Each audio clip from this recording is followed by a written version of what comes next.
એક મહત્વની ખબરથી બુલેટિનની શરૂઆત કરીશું। ભડકાઉ ભાષણ આપનાર મૌલાના મુંબઈથી અટકાયત કરવામાં આવી છે।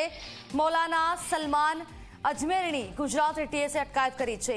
31મી જાન્યુઆરીએ જૂનાગઢમાં નોંધાઈ હતી ફરિયાદ। મૌલાના અજમેરી મોહમ્મદ યુસુફની વિરુદ્ધ નોંધી હતી ફરિયાદ, તો આ મુદ્દે અટકાયત કરવામાં આવી છે। વધારે તપાસ હાથ ધરવામાં આવી રહી છે, પૂછપરછ હાથ ધરવામાં આવશે।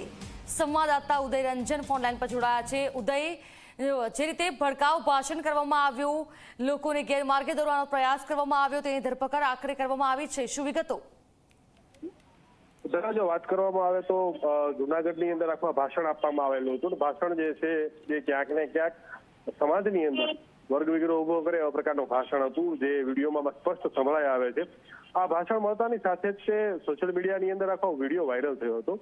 વિડીયો વાયરલ થતા પોલીસ આખી Junagadh B division police station ખાતે ફરિયાદ નોંધી। ફરિયાદ નોંધ્યા બાદ જે છે એ ગુજરાત એટીએસને તપાસ પણ સોંપવામાં આવી હતી। ગુજરાત એટીએસના એક અધિકારીની એક ટીમ જે છે એ મુંબઈ ખાતે પહોંચી હતી અને મૌલાના અજમેરી જે છે એમના ઘરેથી એમની ધરપકડ કરવામાં આવી છે। ધરપકડ કર્યા બાદ જે છે અત્યારે બાય રોડ એમને લઈ ગુજરાત આવવામાં આવી રહ્યા છે। ગુજરાત આવ્યા બાદ જે છે જુનાગઢ પોલીસને સોંપવામાં આવશે। સોંપ્યા બાદ જે છે તપાસ થશે। તપાસ એ મુદ્દા ઉપર રહેશે કે આખરે કયા આશયથી અને શું કામ અને એના પાછળનું બોલવા પાછળનું કારણ શું હતું એ અંગે આખી માહિતી મેળવશે। બિલકુલ થી ઉદય, આભાર આપનો તમામ જાણકારી માટે।